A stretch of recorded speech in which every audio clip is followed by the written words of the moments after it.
Ndugu zangu katika imani, assalamu alaikum wa rahmatullahi wa barakatuh.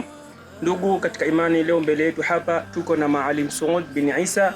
Ni miongoni mwa mashekhe ambao wamekuja kuweza kutuwaidhi au kutuhelimisha kutokana na mwezi huu mtukufu wa Rajabu tulionayo. Moja kwa moja tuende tukamsikilize walau biaqali taqarrab Maalim Saud. Wa alaykum assalam wa rahmatullahi wa barakatuh. Alhamdulillah rabbil alamin wa salatu wassalamu ala rasulillah sallallahu alaihi wasallam. Naam, ikhwani fillah, mimi nipo mbele yenu kwa ajili ya kuhabarisheni katika mwezi huu mtukufu wa Rajab, mwezi ambao tupo katika tarehe 19. Yamebaki masiku machache sana kuelekea katika mwezi wa Shaaban, na baada ya kuingia katika mwezi wa Shaabani tunakuwa tukifanya maandalizi katika mwezi mtukufu wa Ramadhani.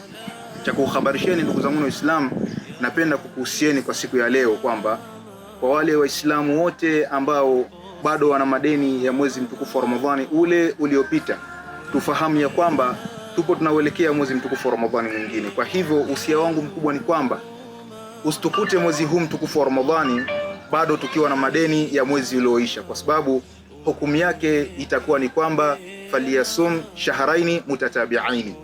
Deni la Ramadhani iliyopita likakutana na Ramadhani nyingine, basi hukumu yake ni kwamba ya kutaka wewe kama Muislamu ufunge miezi miwili yenye kufuatana bila kupumzika siku hata moja, kwani ukifunga na ukapumzika siku hata moja yahesabika ni kana kwamba hujafunga siku yoyote. Basi kwa hivyo itakutaka uanze mwanzo tena. Kwa hivyo ndugu zangu Waislamu, mimi usia wangu mkubwa ni kwamba tujitahadhari na tujitathmini, tuweze kulipa madeni ya mwezi mtukufu wa Ramadhani uliokwisha, pia tuweze kuingia katika mwezi wa Ramadhani unaofuata tukiwa hatuna madeni ya mwezi mtukufu wa Ramadhani uliopita. Kwa hivyo shekhe wangu mimi ya kuwahabarisha Waislamu kwa siku ya leo ni hayo tu, na sitakuwa na ziada.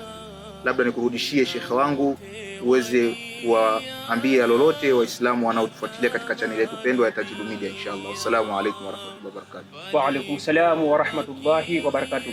Ndugu zangu katika imani, wale wote ambao wanaendelea kutufuatilia katika channel yetu pendwa ya Tajidu Media, mimi sitakuwa na mengi ya kuweza kuongeza, maana Maalim ameshaweza kutukumbusha kutokana na huu mwezi mtukufu tulionao. Hivyo basi hatuna budi kuweza kuzingatia makumbusho haya kama ilivyo desturi yetu. Basi matayasara wa assalamu alaykum wa rahmatullahi wa barakatuh.